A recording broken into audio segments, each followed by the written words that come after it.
Mana anda yang first time anda isi print borang tu, borang maklumat tambahan anda isikan. Kemudian dalam panggilan email untuk interview ni dia ada katakan ada orang dapat 5 panggilan, ada orang dapat 3, ada orang dapat 1. Kalau anda dapat 1 maka itulah latihan yang anda akan ditemuduga. Kalau anda dapat 3, misalnya dapat jururawat, dapat juga juru X-ray, dapat juga farmasi, maka anda kena susun. Anda kena susun mana satu yang anda paling minat. Katakan jururawat anda minat, anda satu dalam kotak dia lah.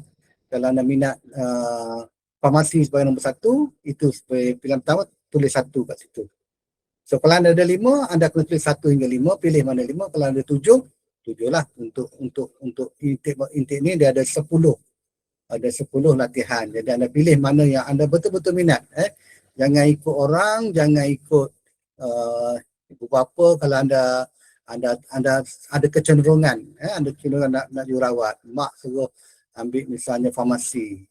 Kalau anda sambil cenderung jururawat, anda pilih jururawat sebagai pilihan pertama.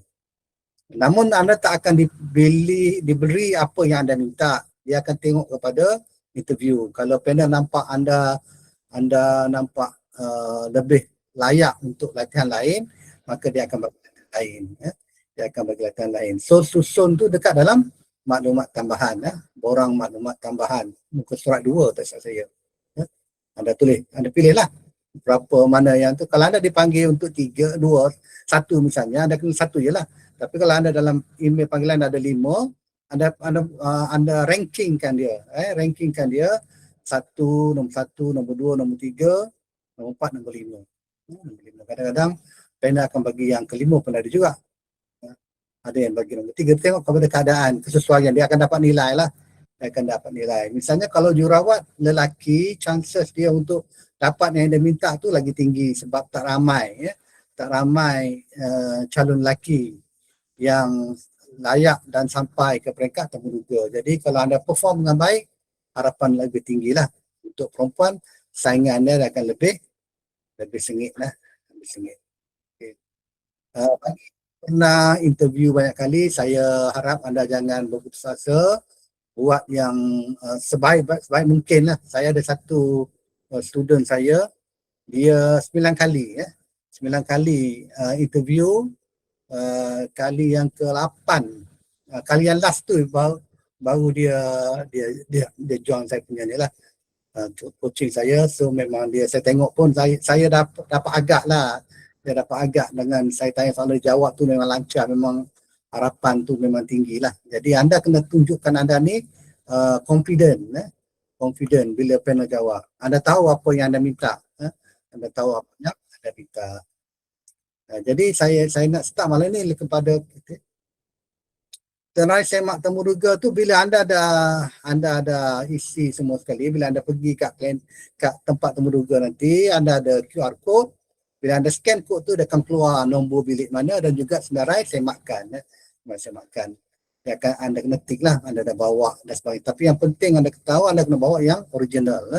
Bawa yang original. Semua yang original anda bawa CJ SPM, CJ bukti sekolah, dan kalau ada aktiviti co-curriculum, kalau anda terlibat dalam badan beruniform, maka anda bawa semua sekali.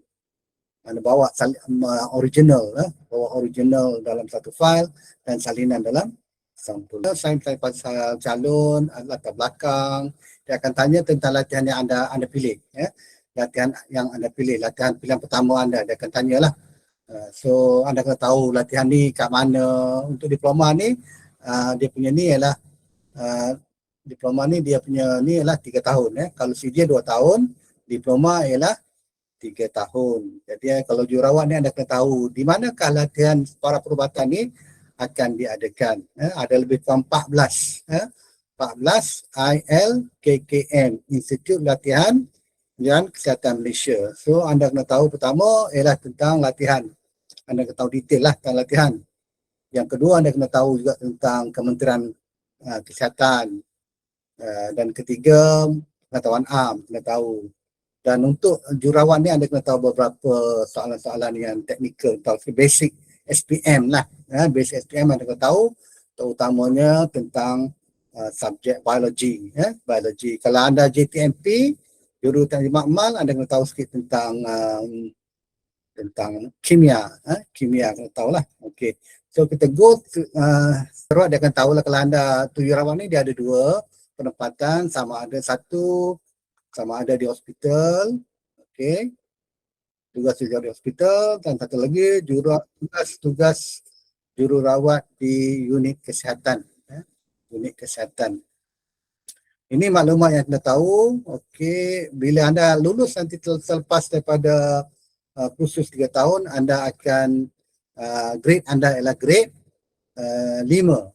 Grade 5. U ialah untuk kesihatan, 5 ialah untuk taraf diploma. Taraf diploma. Ini ialah 14 tempat. Tempat iaitu di Perak, Alestar, Bertam Pulau Pinang, Kuala Pilah Negeri Sembilan, Batu Pahat, JB, Kubang Krian, Sibu, Kota Kinabalu, Kanga, Kuching, Tawau.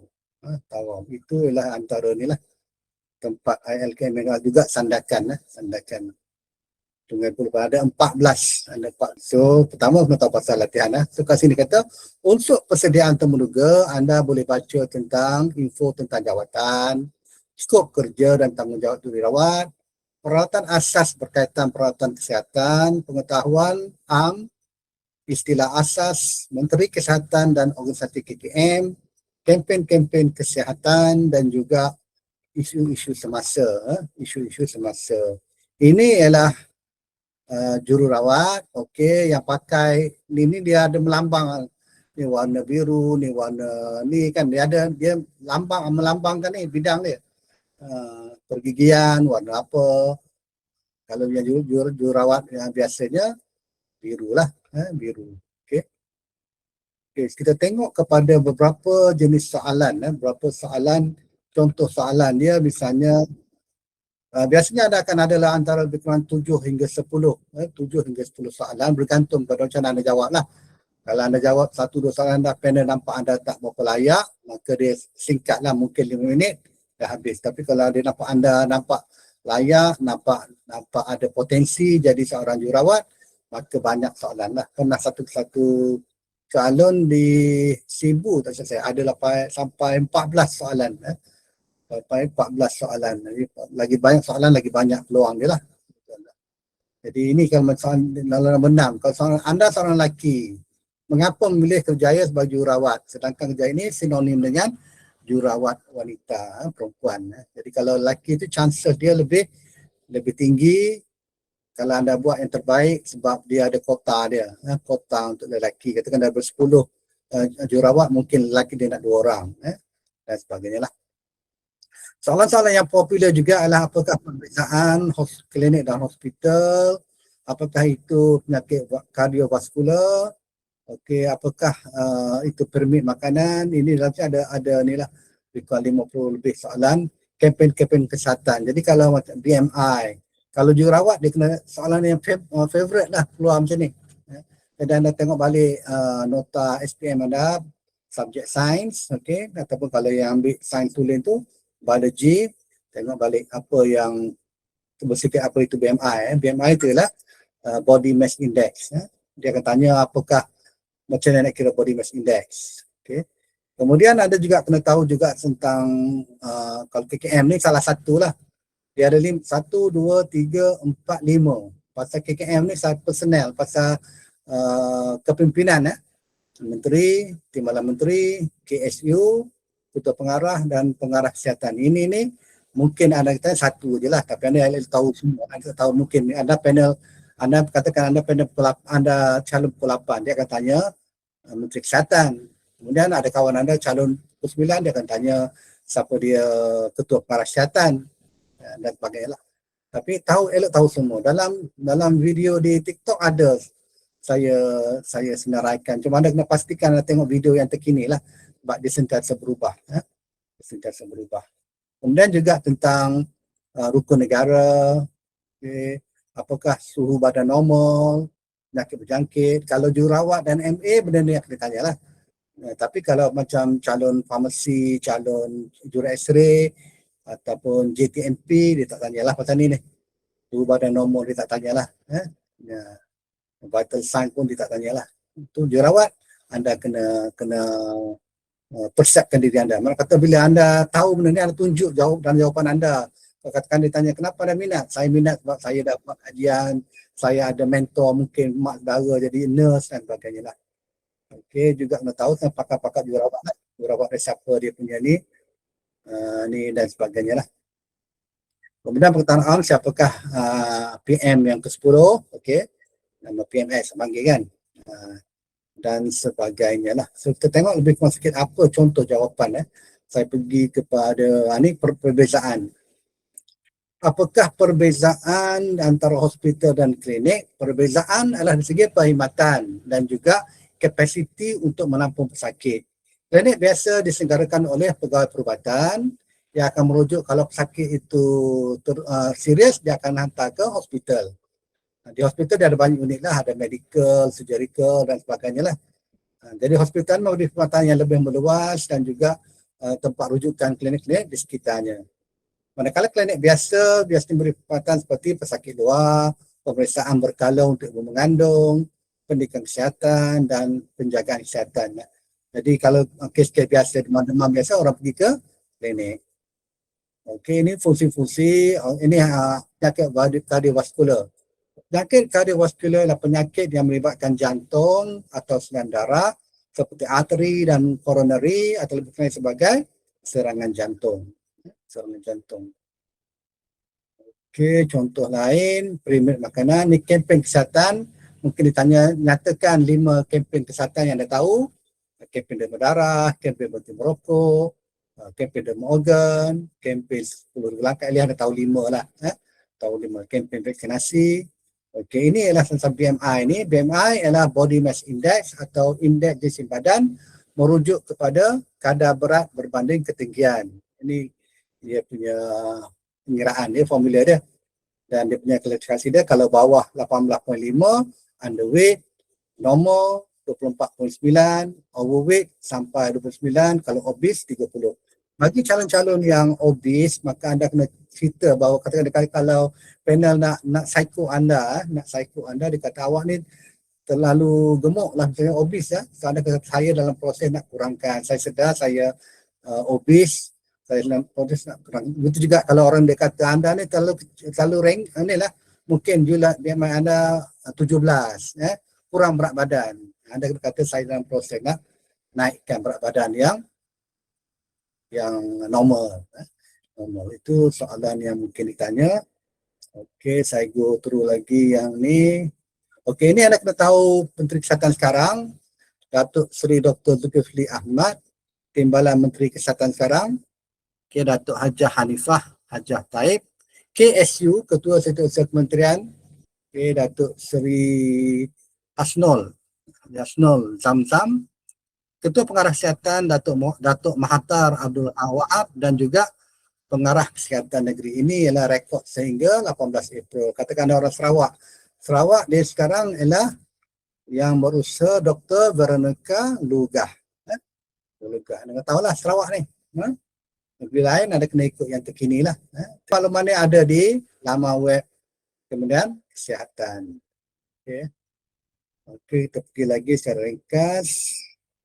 Siapa lagi? Ni yang Tuan Agong ada juga ditanya siapakah apa nama yang Tuan Agong sekarang. Raja Pengasas Agong, rukun negara berapa. Okey, dan okey, Trust Korporat Budaya Korporat KKM, penyayang, profesional, dan itu sajalah tu. Tak boleh banyak ni. Okey.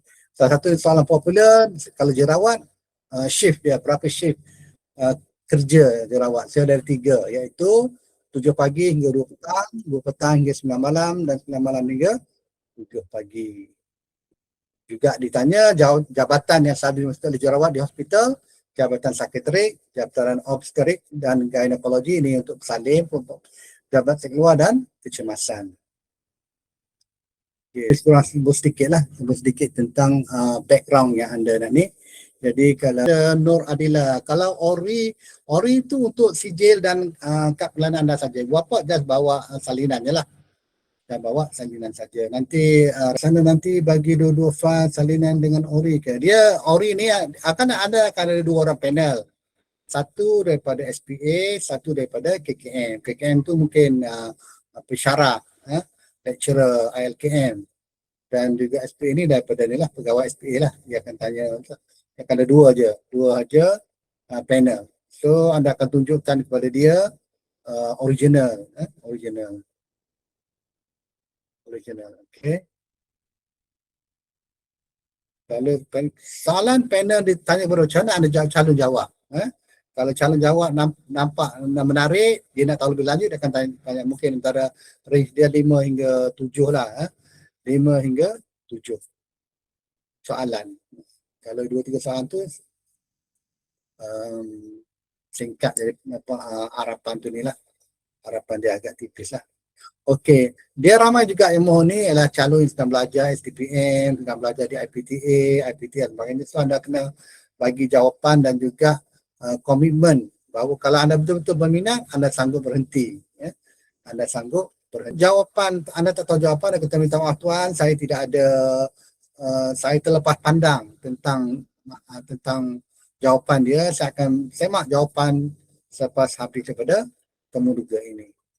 Saya dulu, dia orang suruh perkenalkan diri, lepas tu dia orang bagi situasi. Ya, betul.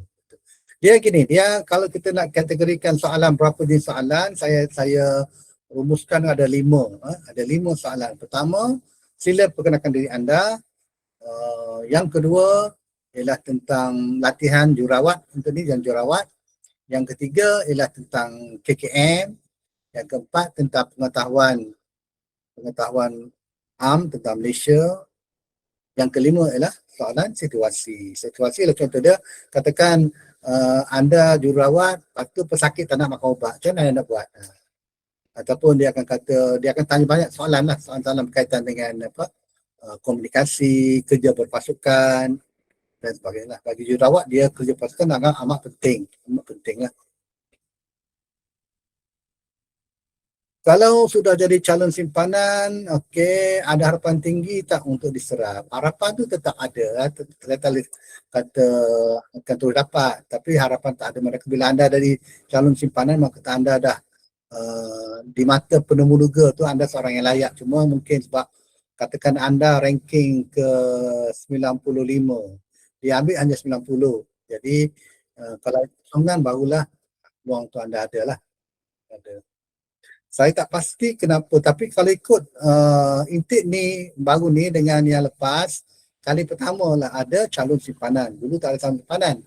Sekarang ni ada calon simpanan, cuma dia punya validity dia ialah beberapa bulan je lah. Katakan macam dulu yang intake Januari tu validity sampai bulan Mac tu dekat saya. Cuma kalau ada calon simpanan, anda kena highlight. Tuan, saya amat berharap dipilih untuk latihan ini, untuk makluman tuan, pada bagi intake lepas saya layak sebagai calon simpanan. Jadi kalau dia tahu anda calon simpanan, maka dia mungkin pertimbangan yang lebih lah. Pertimbangan yang lebih. Dia calon pada panel agak skeptikal, agak ragu-ragu nak bagi kepada mereka yang sedang belajar diploma. Katakan anda diploma dah tahun 2, tahun 3 kan, ataupun anda ada yang buat degree pun ada kan. Jadi anda kena nyatakan bahawa anda sanggup berhenti.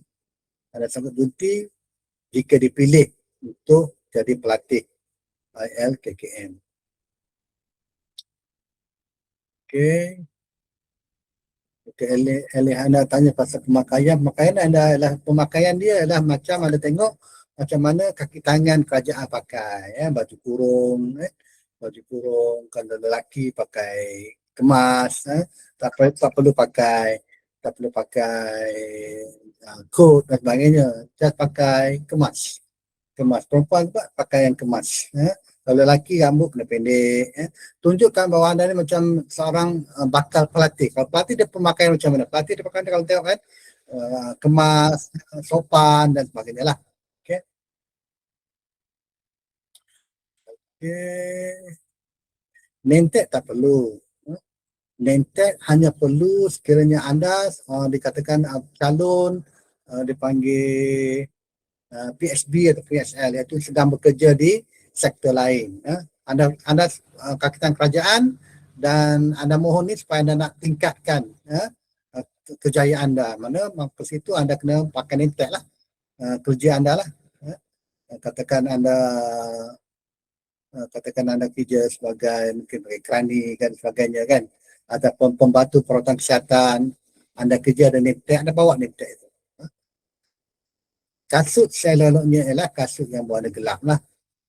Kasut yang berwarna gelap. Jangan kasut warna-warna plek-plek merah ke, ni tak kena lah.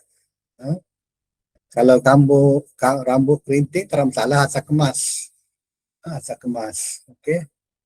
Untuk kemas, kalau perempuan jangan pakai barang-barang kemas. Okey. Nanti saya bagi dalam grup ni etika apa dah, pemakaian yang sesuai. Cuma dia punya ni ialah apa dah, anda lihat macam mana kakitan kerajaan, anda pergi pejabat kerajaan, yang itulah dia punya etika pemakaian dia. Saya pakai ikat biasa je lah, ikat biasa. Sebagai seorang anda, kalau yang biasa belajar tingkatan 6, macam itulah pemakaian dia. Anda pergi sekolah tingkatan ambil STPM saja kan, macam itulah pemakaian dia, bersopan. Bersopan. Kalau lelaki kemas dengan baju tain, pakai tie, dan juga perempuan suka juga kemas. Okey, saya ada 4 minit lagi. Ada nak tanya apa-apa? Last. Nanti saya maklumkan untuk latihan seterusnya lah, latihan penolong perubatan. Jadi anda gunakan email panggilan tu, apa yang dia nak anda sediakan. Mungkin cuma kadang-kadang ada juga macam dia punya email tu template untuk semua panggilan, semua jawatan. Jadi ada kadang yang tengah tu minta lesen pemandu itu untuk jawatan-jawatan yang relate dengan pemanduan. Jadi untuk para perubatan tak perlulah, tak perlu masuk lesen pemandu, ataupun kalau tengok ada kat bawah tu mereka-mereka yang bekerja dia minta laporan prestasi 3 tahun tu tak applicable kepada mereka-mereka yang fresh macam kebanyakan anda lah. Fresh ke mana. So saya nampak ni ramai angkat tangan ni nak tanya ke apa ni? Yang angkat tangan ni macam mana? Tak apa-apa kan? Okey, ada apa-apa lagi? Soalan nak tanya. Saya ulang balik, soalan-soalan dalam data perubatan kita bagi pada 5. Pertama, perkenalkan diri. Perkenalkan diri biasanya 1 minit lah. 1 minit, jangan lebih pada 3 minit. Perkenalkan diri, anda cerita background anda belajar ambil experience di mana, kalau anda aktif kat sekolah, cerita kat sekolah, anda dalam macam Kementerian Kesihatan ni dia macam orang kata barisan hadapan, beruniform. Jadi kalau anda dah ada exposure di sekolah kadet ke ataupun bulan sabit merah ke St. John Ambulance ke, anda kena nyatakan. Jangan anda expect panel nak tengok, anda kena highlight kan benda-benda tu. Highlightkan benda tu. Yang kedua ialah soalan berkaitan dengan kalau latihan jurawat ni, jurawat lah. Basic, benda-benda basic lah. Benda-benda basic. Yang ketiga ialah tentang Kementerian Kesihatan, KKM. Yang keempat tentang negara Malaysia Ang, rukun negara apa dia. Dan yang kelima adalah kalau ada soalan situasi. Ya, soalan biasanya ialah ditanya dalam bahasa Malaysia. Bahasa Malaysia. Bergantung kepada panel, kebanyakan dalam bahasa Malaysia. Cuma kalau panel tu tanya dalam bahasa Inggeris, anda cuba jawab dalam bahasa Inggeris. Kemudian soalan seterusnya anda minta, boleh tak saya jawab dalam bahasa Malaysia. Dia salah satu faktor kegagalan calon temuduga ialah tak menjawab dalam bahasa yang ditanya. Kalau tanya bahasa Malaysia, dan bahasa pula anda jawab dalam bahasa Malaysia baku lah, standard. Jangan bahasa lorat. Lorat kawasan, tapi bahasa standard. Jadi kemungkinan ditanya bahasa Inggeris memang akan ada lah. Kemungkinan tu ada. Tapi kebanyakannya banyak dalam bahasa Malaysia. Bergantung pada panel tu lah. Kalau anda nak gabungkan dan minta izin, tuan boleh tak saya nak jawab dalam bahasa Malaysia dan plus sikit bahasa Inggeris supaya saya dapat beri jawapan yang baik lah. Okay. Resume dalam bahasa Malaysia. Resume dalam bahasa Malaysia. Saya ada buat satu channel pasal resume ni, anda boleh just tanya dalam grup ni, saya bagi link, anda boleh tengok kat Telegram lah. Komen-komen tentang resume yang macam mana. Resume dia satu muka saja. Satu muka saja, jadi tak perlu sampai 2-3 muka. Untuk jawatan latihan perbuatan, satu muka cukup dengan ada gambar anda, latar belakang pendidikan dan penglibatan kat sekolah. Ini Evelyn kata tahun lepas ada panel suruh perkenalkan dalam bahasa Inggeris. Introduce yourself. Tu cerita lah. Nama anda apa, tinggal kat mana, family mesti lebih sikit bapa mak. Kalau bapa dan ibu bapa anda kerja kat kesihatan, lebih highlight saya nak minat lah sebab saya nampak mungkin mak saya nurse menjadi idola ataupun aunty saya idola saya. So saya banyak beri galakan saya. Dia ada cerita macam tu, tak ada masalah dalam untuk ni. Jadi kalau dapat 2 atau ni, anda kena senaraikan nombor 1 atau nombor 2. Okey. Nombor 1 ataupun nombor 2. Okey. Itu saja untuk malam ini. Saya ucapkan terima kasih pada semua yang hadir pada malam ini. Saya harap anda semua buat yang terbaik kepada 45 orang yang hadir malam ini. Buat yang terbaik dan juga jangan gementar, and then selalulah berlatih. Kadang-kadang kita kalau calon flash ni dia gementar, biasalah gementar ni untuk interview ni semua gementar. Cuma bila anda latih tu, latih depan family, depan cermin, maka anda akan dapat kurangkan rasa-rasa gementar lah. Okay, terima kasih semua. Jadi nanti saya stop recording dulu. Kalau recording tu okay,